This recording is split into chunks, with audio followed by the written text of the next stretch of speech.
Donc, quand vous créez un Teams Class ou que quelqu'un dans votre école a créé pour vous un Teams Class, puisque il y a des écoles où on crée les équipes pour les professeurs, eh bien, vous constaterez que dans le canal général, ici, de votre équipe, vous disposez toujours de 5 boutons par défaut. Et le quatrième de ces 5 boutons, c'est le bouton Devoir.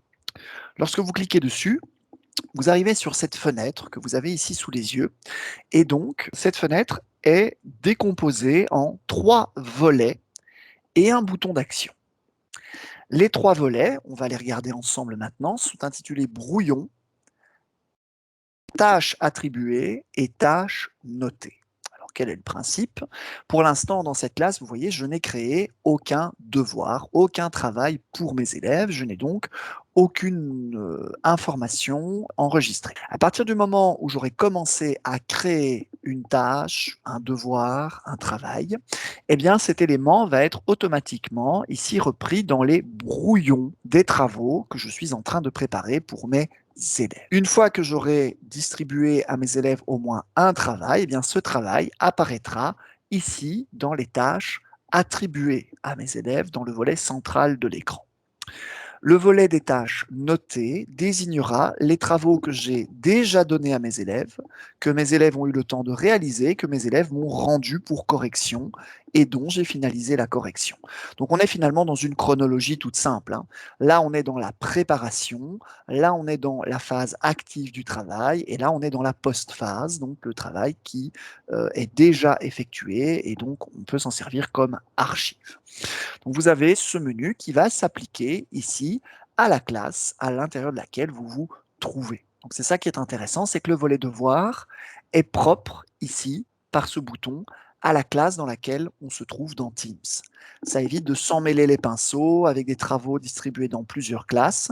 Eh bien ici, comme je suis dans ma classe de 3B 2020-2021, eh bien c'est dans ce volet-ci que je vais retrouver mes travaux. Le bouton d'action, c'est le bouton créer, et lorsque vous cliquez dessus, vous avez globalement 3 possibilités. Vous avez la possibilité de créer un devoir de type affectation, de créer un devoir ou travail de type questionnaire, et enfin, nous verrons ça plus tard, à partir donc de créer quelque chose à partir d'un devoir déjà existant. Autrement dit, si je résume ce troisième bouton, ça vous permet de reprendre un travail que vous aviez déjà fait dans une classe, quelle qu'elle soit dans Teams, et de repartir de cette mouture pour reproduire un nouveau travail sans avoir besoin de tout recommencer de A à Z. Nous allons commencer par les devoirs de type affectation. Lorsque je vais cliquer sur ce bouton, eh bien, vous allez pouvoir constater que mon écran va me charger la fenêtre de création d'un nouveau devoir. Et donc, je me retrouve avec cette interface que vous avez avec moi ici sous les yeux et qui va me permettre de composer vraiment mon travail de toutes pièces. Première chose, le titre. Donc ici, l'intitulé, simplement les bons conseils à donner. Donner un titre qui soit clair à la fois pour vous et à la fois pour vos élèves. Beaucoup de professeurs, d'ailleurs, n'hésitent pas, aussi bien dans les travaux en version papier que pour des travaux numériques, à adopter une numérotation, par exemple, dans les travaux tout au long de l'année.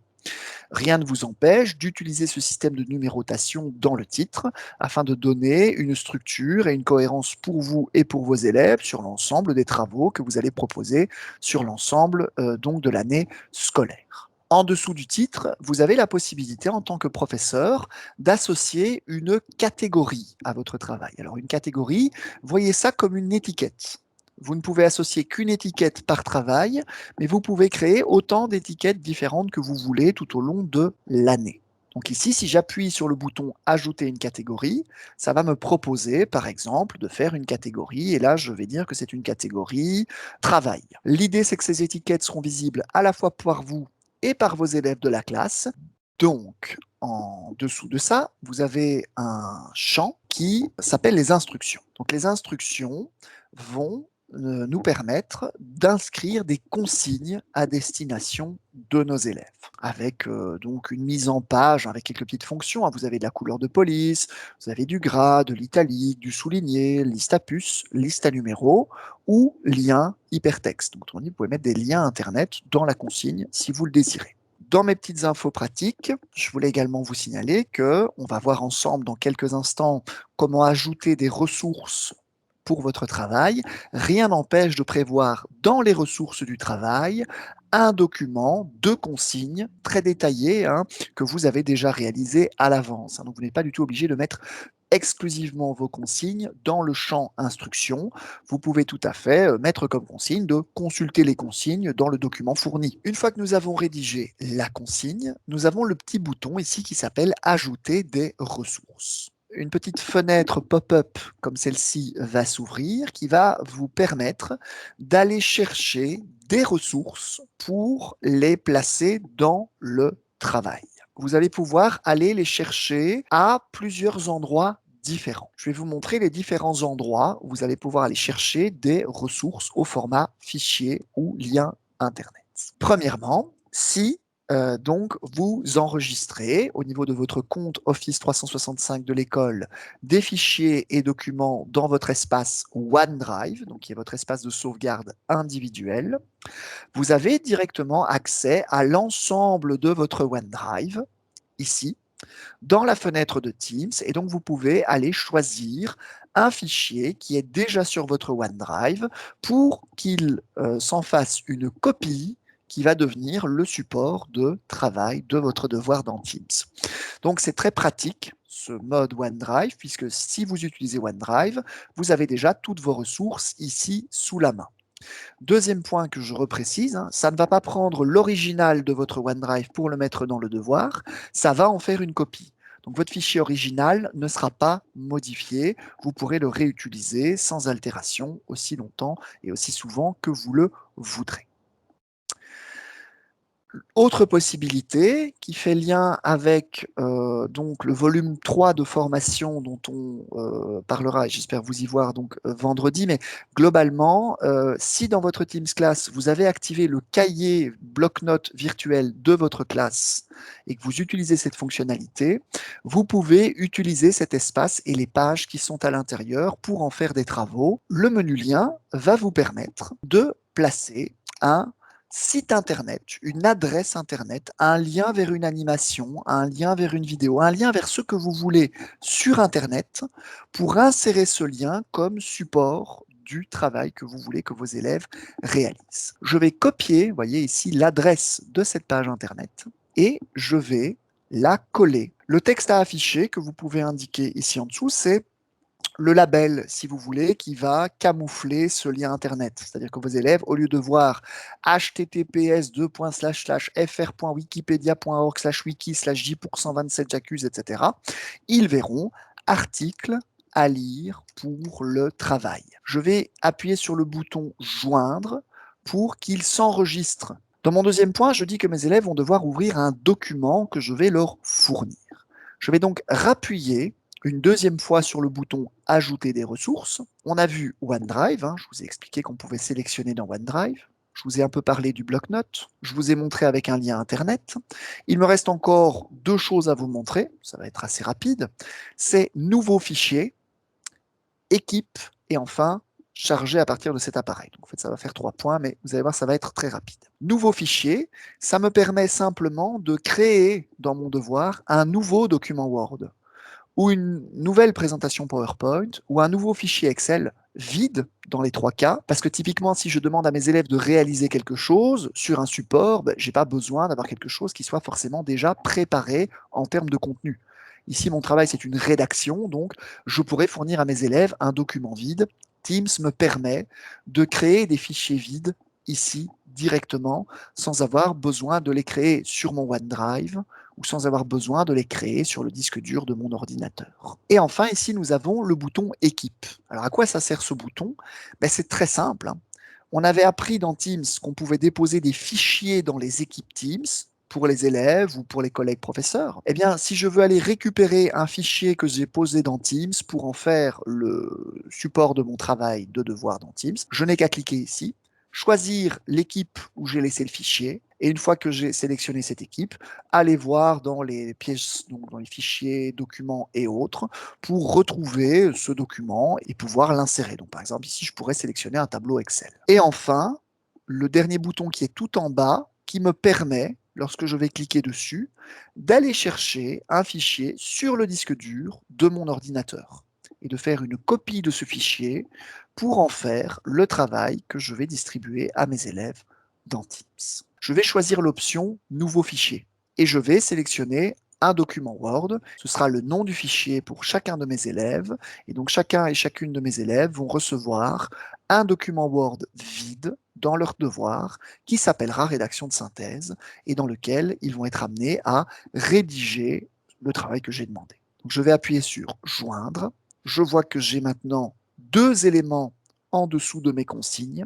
Petite remarque, rédaction de synthèse, vous voyez qu'il est marqué, ici je vous le lis parce que c'est peut-être affiché en petit sur votre écran de votre côté, mais il est marqué « Les élèves ne peuvent pas modifier ». C'est-à-dire que quand je mets un document comme devoir dans Teams, un document ou un diaporama ou un tableur Excel, par défaut, Teams le met en lecture seule. C'est-à-dire que les élèves pourront l'ouvrir pour le consulter, mais ne pourront pas écrire dedans. Dans l'exemple que j'ai choisi, moi je veux que mes élèves ouvrent le document, mais qu'ils rédigent la synthèse chacun et chacune dans leur document. Donc, je vais changer cette option.